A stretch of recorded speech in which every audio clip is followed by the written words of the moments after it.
welcome right now. I'm not even going to take our little sound intro. I'm not even going to do our little jingle right now. We are going right to the man of God that's joining us here on Interstellar Realities Radio. And again, I don't want to take up one more second of his time. So, Brother Tom Horn, it is a true honor to have you here tonight. And how are you doing, my friend? Hey, I'm doing very well, and thank you so much. And man alive, all those accolades. I mean, I was just getting lower and lower in my chair here the more you were talking. But thanks for having me on the program. One correction that I would make, we just recently changed the web page. RaidersNewsUpdate.com is now skywatchtv.com. So if a person goes to RaidersNewsUpdate.com, they'll just see an ad there to click on it to follow it over to skywatchtv.com. We had to produce a new website because, well, for a lot of reasons. One, because Raiders News Update was built on an old frames-based system, and more, as you know, people today are using all kinds of smart devices and tablets and smartphones, and your websites have to be mobile ready. So we had a brand new website built, but we also had that done because we just launched our own television program. As a matter of fact, tomorrow night, Tuesday, is the very first night. It's our debut on DirecTV, the Dish Network, and Glory Star. And it's going to be a pretty cool hour because you'll have Sid Roth for 30 minutes, then you'll have Prophecy Watchers, which Gary Stearman is hosting, and then you'll have Skywatch TV, which Gary Stearman is also hosting with the News Raiders team over there. And we are very, very excited about the launch of that new television program. We got some really exciting things that are coming up. And I've bet the bank. I took all my retirement and put into it, so that's how much faith I have in it. I just know that God put us on this mission, and we're excited to be doing it. And to talk about the kind of stuff that I'm on your program to talk about tonight. Everything from disclosure to what's going on with the Pope to Zenith 2016 to whatever it is you want to talk about. Well, and Brother Tom, I want to ask you so much, and I know time is limited tonight. I hope we can talk a little bit about the CERN and get your thoughts on that huge atom smasher buried under the ground over there in Switzerland and France. I'd love to get your thoughts on how close we are to official disclosure, and I'd love to get your latest impressions of what is happening in the Vatican and the itinerary of the Pope this year, and your analysis of that. I was listening to the Hagman and Hagman report maybe in the last month even, and you was given 3 major things to keep our eye on. I actually repeated those things, I believe, to the church not long after that. But I was hoping to launch this interview tonight just by asking you about the year 2016. Oh, and just before we go any further, what you just said about that the TV show that's coming out, and the lineup that you just gave, Sid Roth, to Brother Gary Stearman, to yourself and your own program, I mean, that has to be on everybody's DVR. I mean, if you can't get to the TV to watch it, ladies and gentlemen, DVR that thing, TiVo it. I'm telling you, this is a critical hour we're living in right now, and people need to hear this information. But back to the subject at hand. I was hoping so much to launch with the year 2016. Now, you have written a book titled Zenith 2016, and that title alone is compelling, and it gives me a natural curiosity for the book. But I guess my first question is, would you tell us about this book, Zenith 2016, and why you wrote it, and what does it mean? And I'll just sit back with the rest of the listening audience, and I'll enjoy the ride tonight. Okay, I'm happy to do that. And one final thing about Skywatch TV and TiVo and all of that, we also are setting up a Roku channel. We've had a lot of people that have asked us to do that, so if they don't want to have to DVR the program, they'll be able to do that. And then finally, every week when the 30-minute television broadcast plays, the next day that same television broadcast will be on our website and on our YouTube channel. So if they miss something, they'll be able to see it. Now, to the subject of Zenith 2016, it's very curious because this goes back, you're actually like into the mid-2000s, and there were a lot of New Agers out there that had started talking about the end of the Mayan calendar, and it's going to end in the year 2012. And I wanted to know, if there was anything to that, or why were they talking about it? Why were there so many people that were convinced that the world was going to end in 2012? And I started doing research, and I found that there was actually parts of this that the New Age community was not talking about at all, but that was really, I thought, of the utmost importance, and that is that the prophecies that they were kind of referring to from the Maya came from the jaguar shaman, but what they weren't pointing out was that he was a convert to Christianity. As a result of the Spanish invasion and the missionaries that came in, the Mayan prophet was converted to Christianity, and when he gave forth his prophecies, he was mixing, he was upgrading Mayan thought to blend it with biblical apocalyptic literature, prophesying, talking about a final world order that would give rise to what he called two great men. Now, by the way, this was written in the Mayan language. It was in the book called the Council Book of the Yucatec Maya. It was translated into English by an academic, and in that book was where I found this jaguar referring to the year 2012. But here's what was important. They were not saying that it represented the end of the world. What they were saying was actually more interesting than that. They were saying it represented the end of an era, or what many of us evangelicals might call a dispensation in time, that was then going to give birth to a final world order. And the jaguar shaman believed, based on their own, research of the stars and astronomical data, and for that matter, even paganism, which he was trying to Christianize, believed that what would happen in 2012 would actually just be the dawn of a final world era.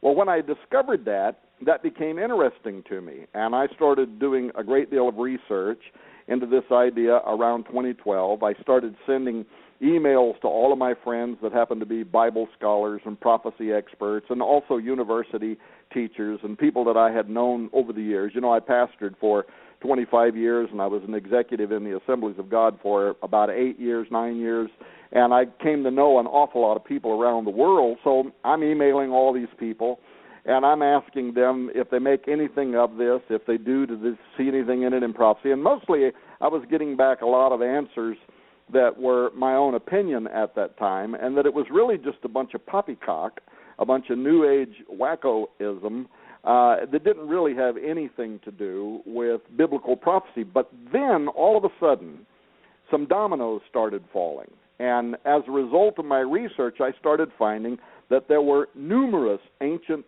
pagan societies that had, for thousands of years in some cases, and for hundreds of years in other cases, and these were societies around the world where we have no knowledge whatsoever that they would have had any capacity for communicating with one another, so independent of each other, and sometimes separated by hundreds of years or even thousands of years, they were fixating on the years 2012 to 2016. So that's what the title essentially implies, Zenith 2016, that all of these seers down through time were saying something was going to happen. So it was the Maya, it was also the Hindus and their Kali Yuga calendar that started approximately during the Mayan fifth great cycle. It also predicted that global earth changes would begin following the year 2012. And then I found that even here in early American history, the Cherokee Indian tribe, they too had a whole series of frenzied revelations and prophecies about 200 years ago, during the 1800s, 1811 to 1812, I think. And these are in scholarly works in university. These are referred to as the Chickamauguan star constellation prophecies, but they're more commonly referred to as the rattlesnake prophecies, where the Cherokee Indian also prophesied that following the year 2012, several things were going to happen. Here's another thing, by the way, that's interesting, is that what they described from their worldview seems to parallel exactly what the Maya and the Aztec were saying on different levels, especially given what they said, that two great men are going to appear on the earth. The Maya said that too, which sound very much like the coming of the false prophet and the Antichrist between the years 2012 to 2016. This would be followed by chaos. The Chickamaugean star constellation prophecies say chaos in the Pleiades. They're talking about metaphysical chaos in the Pleiades and in the Orion constellation. And both of those constellations are connected to, on the Orion side, to Osiris, the god of the Egyptians, the Pleiades to Apollo, the god of the Greeks, and those are the two deities, of course, that are incorporated on the Great Seal of the United States of America and tied to the prophecy about the second coming of Apollo, which we also talk about. So that caused my eyebrows went up. Here's the Cherokee Indian talking from their own worldview, but referring to astronomical phenomena that is also incorporated on the Great Seal and other various prophecies that have been picked up by these different disparate organizations and cultures and societies down through time. And they saw that following the appearance of these two great men on earth, which the Maya also saw, that then their rattlesnake, their feathered serpent, their plumed serpent, would return to the earth. Well, that's exactly what the Maya and the Aztecs said. Quetzalcoatl will return, Kukulkan will return, the plumed serpent will return to the earth. So now I was starting to stack up through Mesoamerica, through the American Indian, indigenous tribes and peoples around the world, that some of these from thousands of years ago, some from a couple of hundred years ago, they all focused for some reason on this period, 2012 to 2016. Then I got an email from J.R. Church before he died. And because he had been one of the guys I had emailed, I said, do you know anything about this? Do you see any connection? So finally he emails me back and he says, hey, Tom, he said, did you know that in the Zohar, which is, of course, the most important work of Jewish Kabbalah, mysticism, and for people that don't know what the Zohar is, this is a really important Jewish mystical document. It was written in medieval Aramaic about 700 years ago now, and it's got all this mystical commentary about the Pentateuch, the first 5 books of the Bible, the Torah. But there is a section in the Zohar that J.R. wanted to point out to me that I'd read it, but I'd never put 2 and 2 together.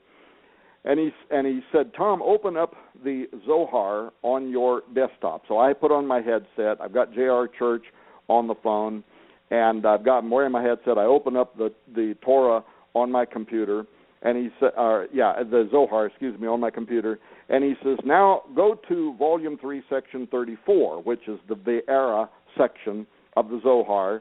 And he says, now open up the subsection called the Signs Heralding Mashiach, or in English, the Coming of the Messiah. So I open it up, and he starts walking me through it, and lo and behold, right here in the Zohar, it talks about how in the year 5773, which is the Jewish calendar, in the Gregorian calendar that we find, that would be the year 2012 to 2013, because their calendar year starts in the new moon of 2012, goes into 2013. And it starts talking about how during that period of time, the Messiah, Mashiach, is going to make himself known quietly to the Orthodox priests, the people in Israel that might be behind the building of the next temple and that sort of thing, but not yet to the world, but that sometime after 2012, 2013, and before 2016, he is going to make himself known to the nations of the world. I was just beside myself about this, that we have the Maya, we have the Aztec, we have the Cherokee Indians. Now we've got Jewish priests 700 years ago naming the exact same period of time, that 2012 to 2016, something's going to happen. Then I went from there and I discovered the 800-year-old prophecies of Rabbi Judah ben Samuel, who also focused on 2012 to 2016. Then Chris Putnam and we worked together to write Petrus Romanus. We also wrote the book Ex Vaticana, and right now, in a few weeks from now, we're releasing the most powerful of the 3 books. This book's called On the Path of the Immortals, and it is literally going to shake foundations. It's the most extraordinary research. In fact, it's so big, I've sent film crews to Arizona, to the ancient Anasazi dwellings. We're going to do a 6-week televised special report. I'm going to be doing major media. I'm going to be on the Jim Baker program here this week talking about it. I mean, it's just extraordinary what the findings are. But so Chris and I were doing this research, and we get a professor from a university who hears us on a radio show, and he emails us and he says, did you know that during the turn of the century, Protestant reformers, now we're a couple of hundred years ago, he said numerous Protestant reformers focused on the year 2012 to 2016, and among them were very, very famous preachers like Jonathan Edwards. And we followed up on this, and we actually went to the Yale University, got copies of letters that Jonathan Edwards had written. We reproduced some of these in our books, in which he predicted that the Antichrist and the false prophet would appear on earth sometime between the year 2012 to 2016. But before we were done, we had actually turned up 24 volumes of books, magazines, the Theological Dictionary of Princeton University from the 1800s, all of these kind of documents in which Protestant reformers were also saying that between the year 2012 and 2016. So the reason behind the title of that book and why I had to write it was I had this avalanche of information that I suddenly had landing in my lap. And my big question was this, not whether the prophecy of the popes or any of these other prophecies, not whether they were inspired divinely or demonically, but why? That was really the big question. Why did so many cultures all around the world for so many different ages of time tend to focus on this very period that we are living in right now? We're right in the middle of it. We're in 2015. And then combine that with what's happening with the blood moons, 2014 and 2015. So all these different things that are happening all around the world right now just compelled me to have to write that book. And I should say one other thing, and then I'll shut up, but that book was one of the only times where I've actually had opportunity to essentially block myself out from the world, cancel all of my speaking arrangements, and spend an entire year actually thoroughly investigating a subject matter. And by the time I wrote that book, I literally had tens of thousands of pages of research information, and then I had the opportunity to take the time to write it like I wanted to. And people all over the world have said that it's my magnum opus, that it's the best book I ever wrote. And I don't know if that's true, by the way, or if I've ever even written anything that is great. But I certainly was intrigued by this phenomenon concerning these year dates and why so many cultures focused on it.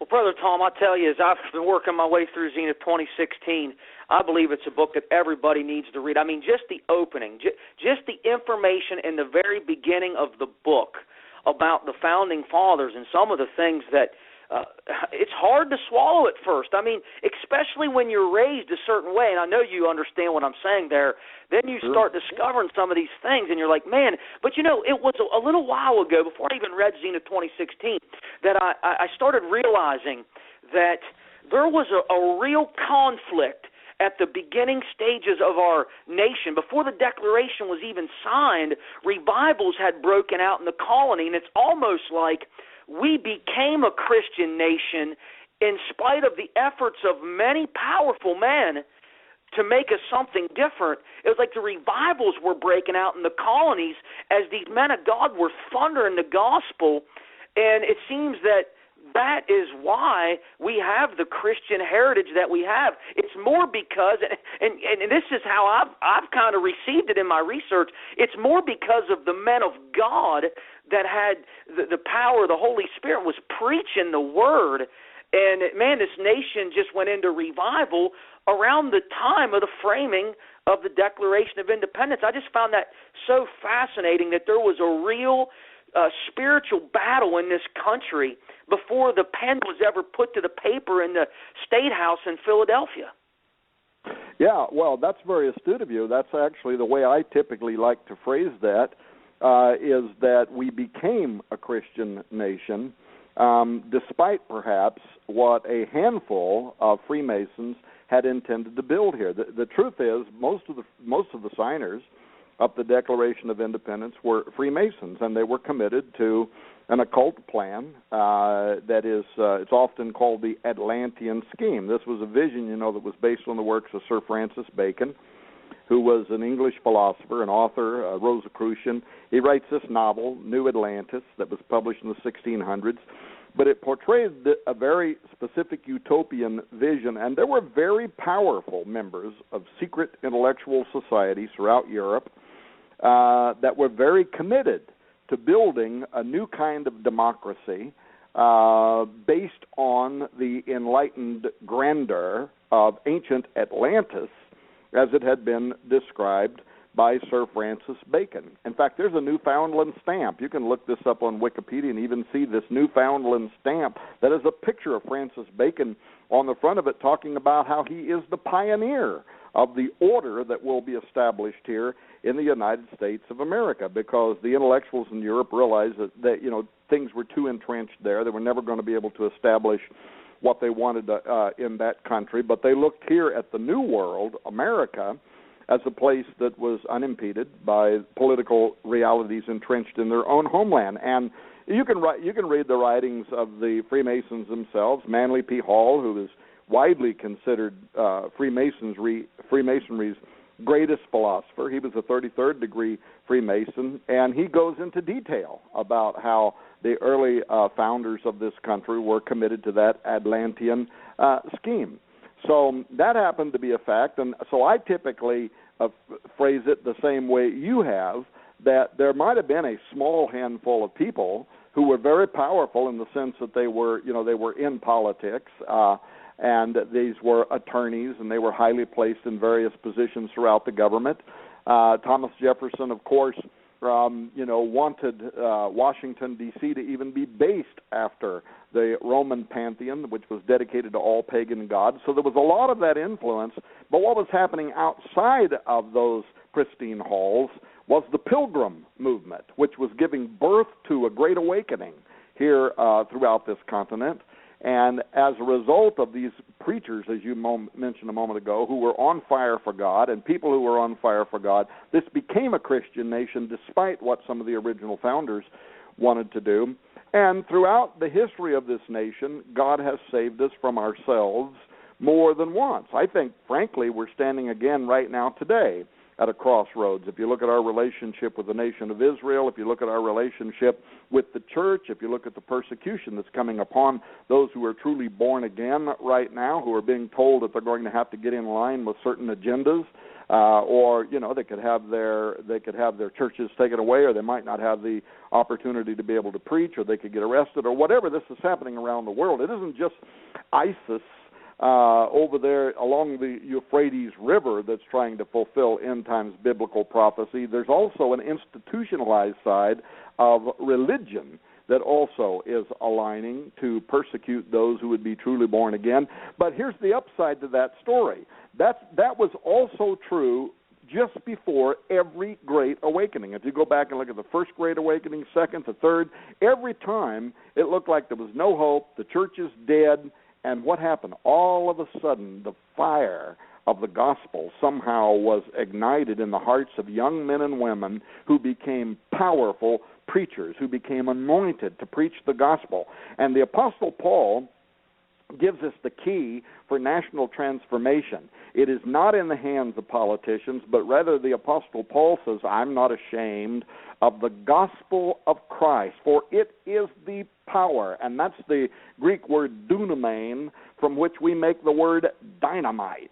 It is the explosive power of God, and that's what changes people's hearts. It won't be dominionist efforts to vote in the right person to be our champions in some political quarter, though we may have some kind of responsibility, right, for voting for moral good or voting against immorality or evil, but that's not what changes nations. What changes nations is radio programs like this and other people whose hearts are filled with the passion of the Holy Spirit and who become preachers of the gospel of Jesus Christ.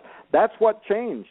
The disciples went out from Jesus rejoicing that he had given them power over supernatural darkness. And no matter how the powers that be tried to suppress the preaching of the gospel by imprisoning them or martyring them. The more they tried, the greater the church grew, and the greater the church, the stronger the church became, until finally one day the devil said, "This isn't working," and they turned, to Constantine, who Christianized the church and gave it political favor, and that was when the power of the gospel was lost for a while. But this is really the history, the cyclical history of the world and nations, is that people forget God, they grow cold, the church becomes anemic, and then something happens. Usually it's going to be some kind of trial, war, recession, something that then puts people back on their knees, and then they start praying again, and then they become powerful again.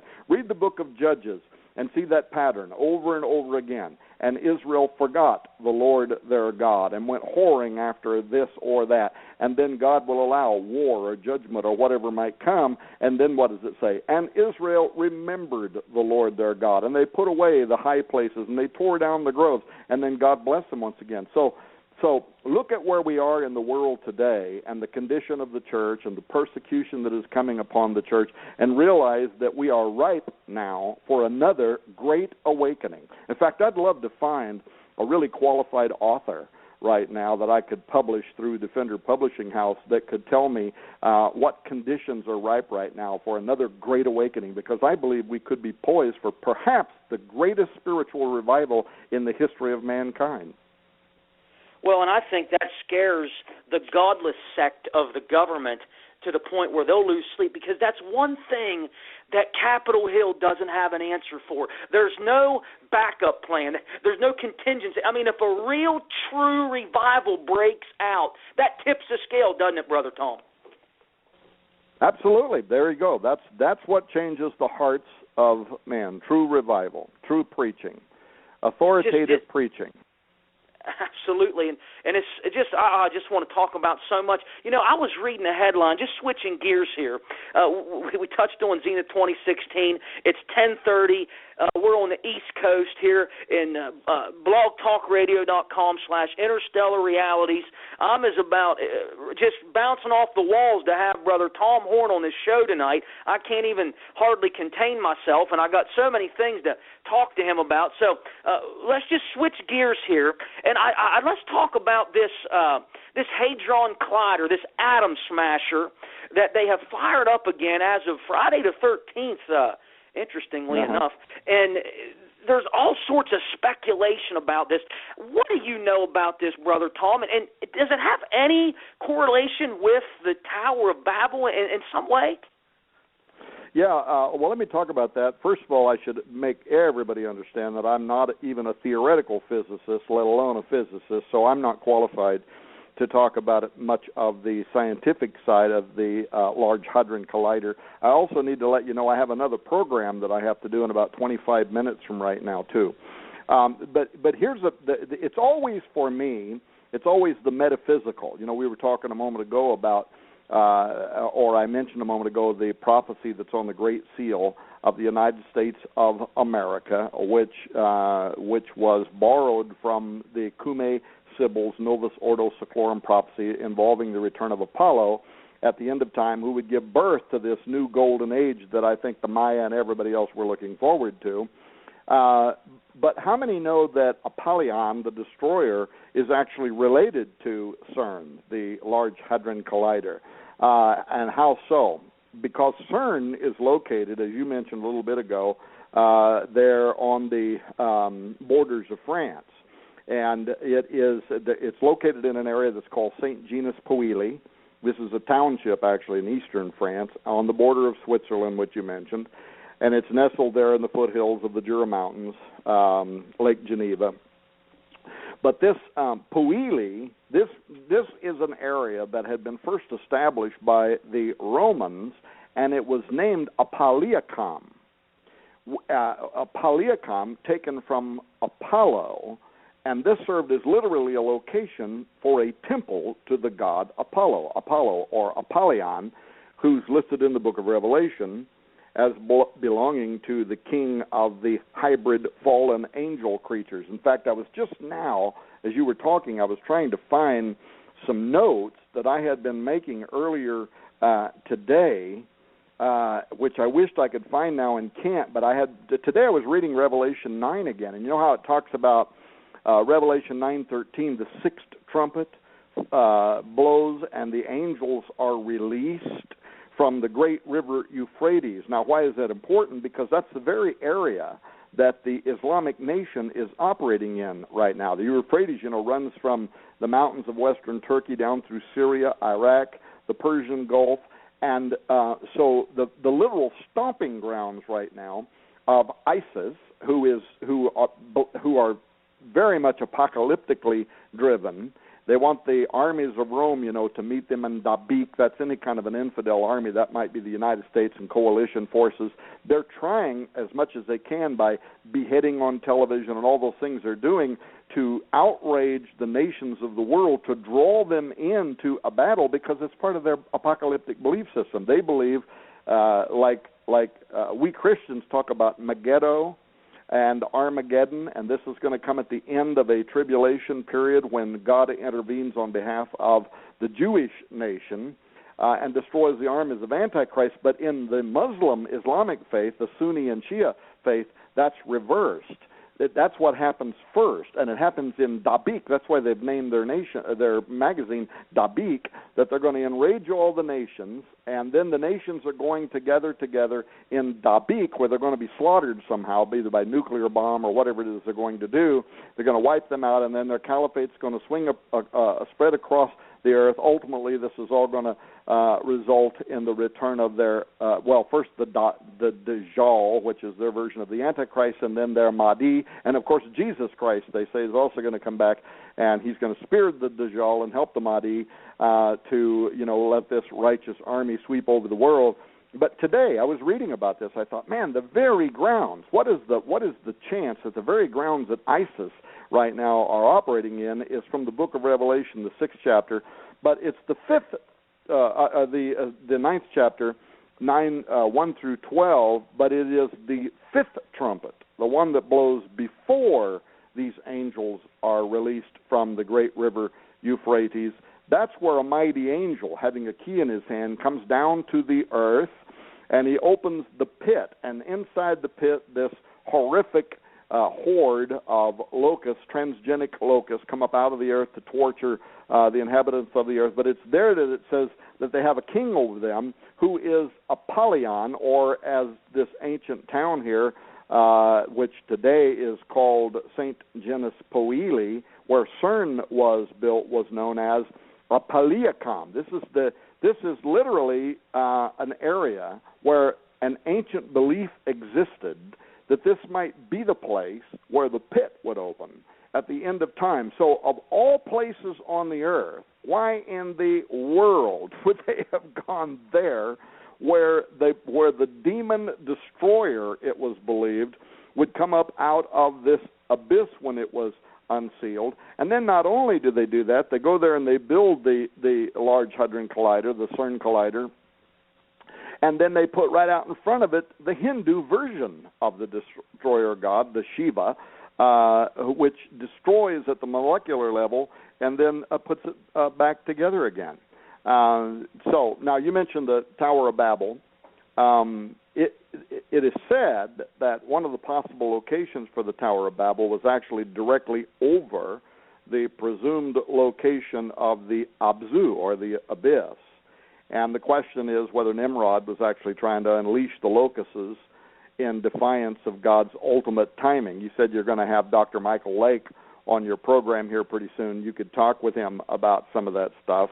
But Nimrod was deified as Apollo by the Greeks and Osiris by the Egyptians, and he is considered to be the same spirit that's going to return to the earth in the last days as the Antichrist. As a matter of fact, that too is discussed in the Scriptures. 2 Thessalonians 2:3, the Apostle Paul warns the Thessalonians that the Antichrist will be the son of perdition, and that is the Greek term Apollyon, Apollo. In Revelation 17:8, again it says the beast will come up out of the bottomless pit and enter into perdition, and that Greek word is Apollyon. Apollo. So the belief is that the Bible identifies the same spirit that the ancient Greeks would have referred to as Apollo as the king of that bottomless pit. And right there where CERN was built, it was believed in Roman times that that is where this doorway might exist, out of which this destroyer demon is going to come, and CERN goes there and builds their collider, and they're telling us what the collider is. The director of CERN has done interviews in which he has said that they are trying there to open a gateway, a doorway. In fact, he said we may send something through the doorway, or something may come through the doorway into our reality. So pretty astonishing, really, when you think about what we are doing over there. And, Brother Tom, we're down to about 10, 15 minutes at the most right now, and I don't want to back you up too far, so whenever you have to cut out of here, you just let me know. I hit a timer. When you said about 25 minutes, I grabbed my phone and I started hitting a timer because I don't want to mess up your schedule at all. You're extremely busy, and we're just so thankful you could be with us for a small moment of time here tonight. But just on an overall general viewpoint, as far as end times go right now, and you read the book of Revelation, and your understanding of the Bible is astounding to me. When you think about Bible prophecy, when you think about the end times, and when you think about where we are right now, how close is all this, Brother Tom, the return of the Lord, the rise of the Antichrist? What are you trekking with now? I hope you understand my question. Just like a general overview of what you're looking at, where you think we are on the prophetic timeline right now. Well, again, you mentioned that you were listening to a program the other day where I was talking about different things that I think that people ought to be watching for. I think maybe it was the 4 things or 5 things that I had listed that people ought to be watching for in 2015 that connect to this current Pope. I think that the Pope has put himself out there. I think that he definitely is one of the personalities that I myself am going to be watching. And why would that be true? Well, first of all, because any day now, this month, he is supposed to put forward an encyclical, which is a rare and important document, an authoritative document that is published by a pope, in which he provides moral guidance, but more than that, he speaks as the voice of God.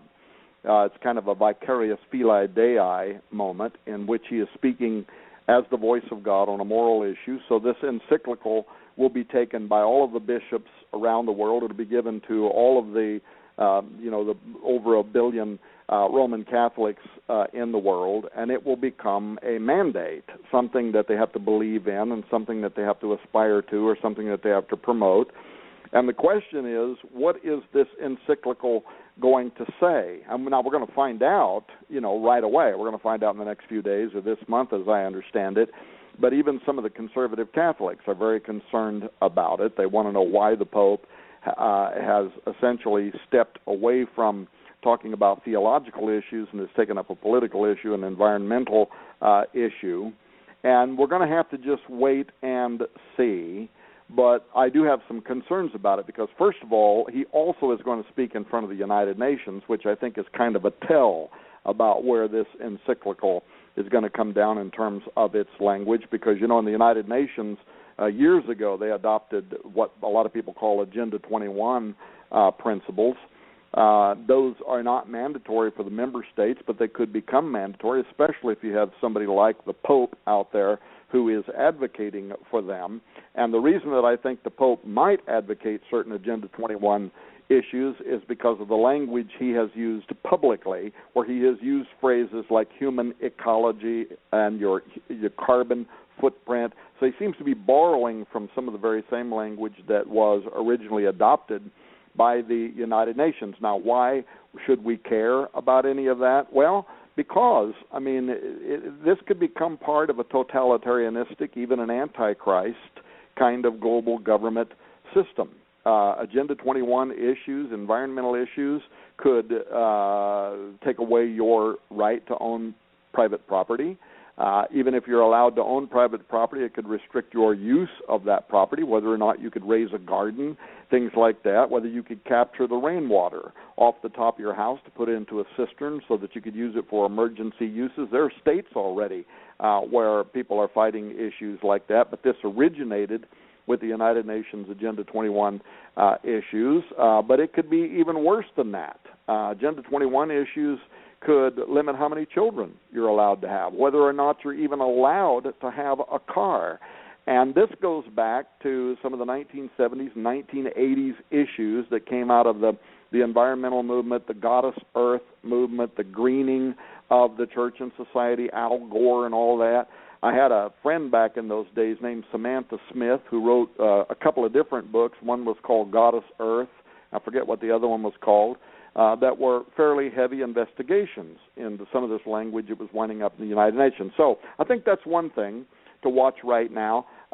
One other part of this whole environmental question, however, could be whether the Pope would include language that takes this from the greening of the church, environmental issues and Agenda 21 issues, to the issues of Gaia, divinity. Some of the oldest pagan religions in the world and all around the world and from almost every major ancient culture was this belief that the earth is actually a living, sentient being to whom we owe devotion. And so the earth itself was literally worshipped as an entity, and that we were to be at one, not just at one with this entity, but it was idolatrous. We were to worship the entity. So in Christian centers, we might say that Christians would certainly have a responsibility to be good stewards of the earth, but stewardship is entirely different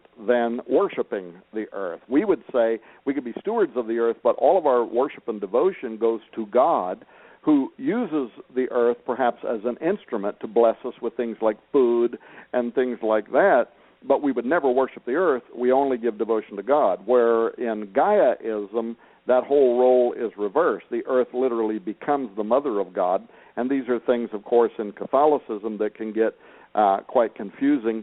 So that's one thing I think we need to really watch out for what's going to happen here this week, next week, when the Pope issues his encyclical. The second thing is he also has announced that he is this year going to call together a summit of all of the major religions of the world to work towards global unity.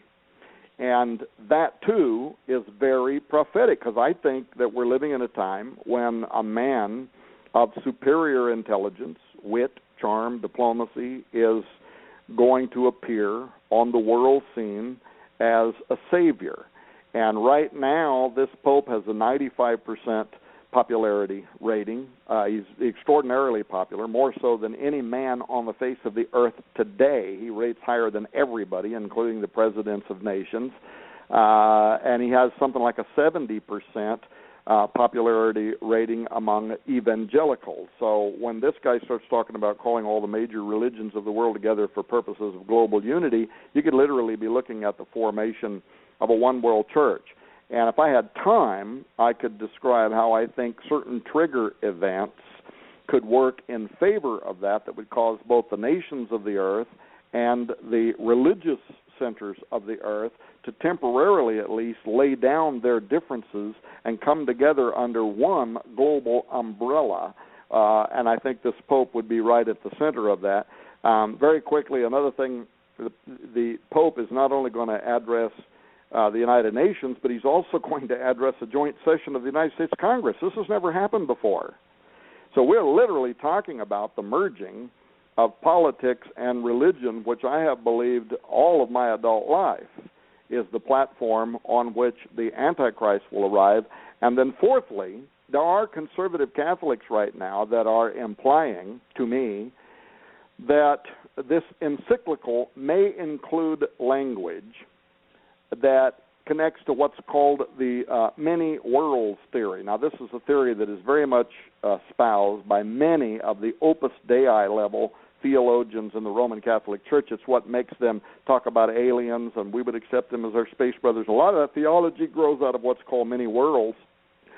And if you might have seen the remake of that old movie, The Day the Earth Stood Still. The original version of that movie, the aliens come to the Earth because we're developing nuclear armament, and they want to warn us about that. But in the remake of that a couple of years ago with Keanu Reeves, the aliens come to the world to warn us that we are misusing Gaia, that we are abusing our power over the Earth. In other words, their message is humans are the disease, and we need to be eradicated for the welfare of the planet itself. And I'm being told by some of my Catholic insiders that might somehow be cleverly written into this encyclical, and it kind of opens the door for something else that I think this Pope is going to do, and that is sometime I don't think he's going to do it in this encyclical. I think he might make a statement in the encyclical that later this year, this is what I'm being told, later this year, he's going to publish another paper. It might be an encyclical. It might just be a dogma that is issued by the Pope, or even issued by the Pope's University in Rome, and it's something he endorses. But the bottom line is it's going to have to do with astrobiology.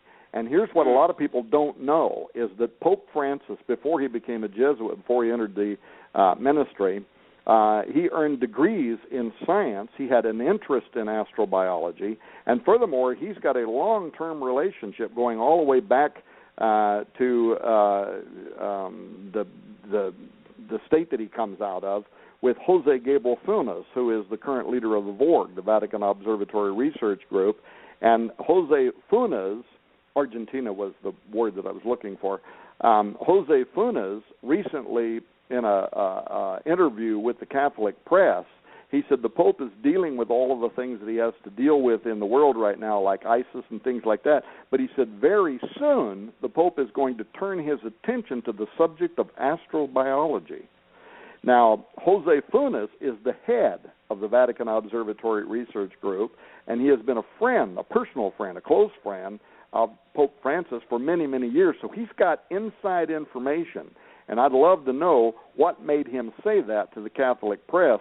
But the research that Chris Putnam and I have been doing from Mount Graham, and then, of course, we had to go back to Mount Graham, and the book that we're going to be publishing, On the Path of the Immortals, takes us right back to the astronomers from the Vatican and Guy Consolmagno, who I've interviewed now 5 times from Rome, and they are preparing doctrine right now at the Pope's University that goes through a process of being accepted and then becoming church doctrine that is spooky, to say the least, my friend. Well, I believe it, Brother Tom. And with that, we're almost at 8 to the top of the hour here.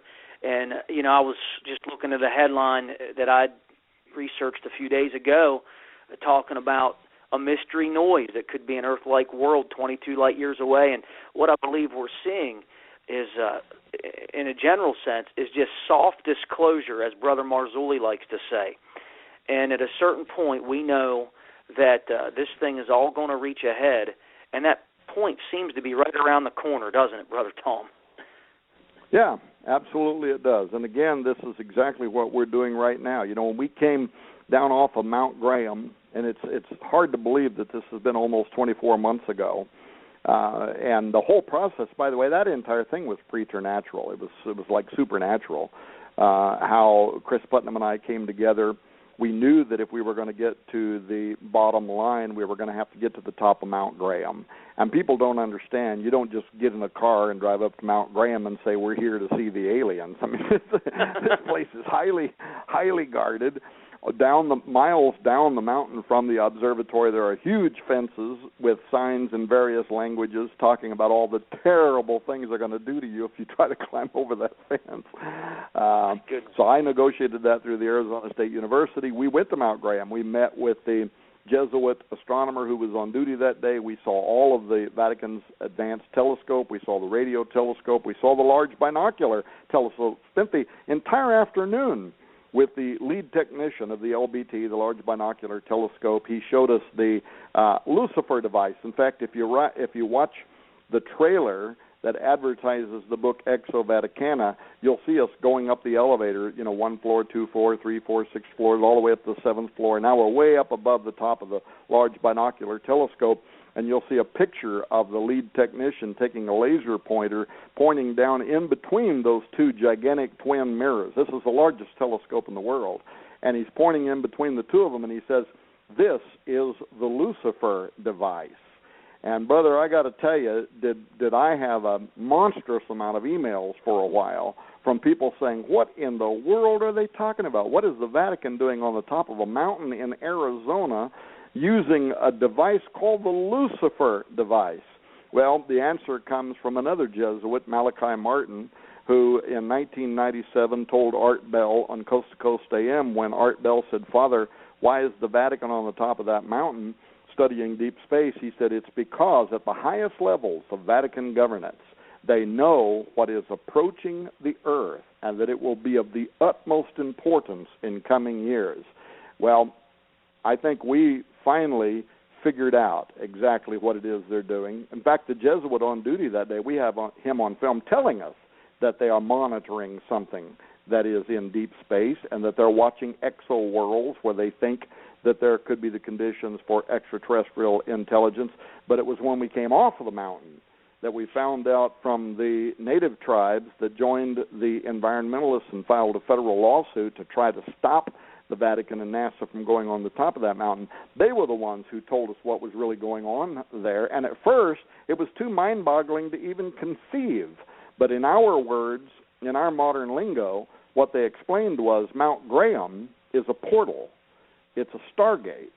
And that's something to try to wrap your mind around. It's a place, a doorway, where other intelligence moves in and out of this reality. It's one of the 4 holiest mountains in the world to all indigenous American tribes for that very reason. And at first we thought, should we cue the Twilight Zone music now? What in the world are these guys talking about? But now we've spent 24 months, 2 film crews, tens of thousands of pages of research. We got doors open that have never been opened before, and we filmed things. People are hardly going to be able to. We filmed the denizens coming through the doorways. This is some spooky stuff, and we have it on film. But not just that, we got to the university levels among the professors of the tribes themselves. And finally, we got with a Cherokee guide who took us behind the locked gates of the reservation, took and pointed out to us, some stuff that people are absolutely, you're simply not going to believe the gazillions of dollars that they have spent preparing the largest kiva in the world for the fifth world, which is their version of the apocalypse, at where the nations, all of the Indian nations, are going to go when the Great Tribulation begins. It's absolutely astonishing. I've got to go, by the way. I think I'm being buzzed by my other show right now. Great to be on your program tonight. Thanks for having me on. Thank you so much, Brother Tom. Look forward to having you again sometime in the future. All right. Bye-bye. Bye-bye.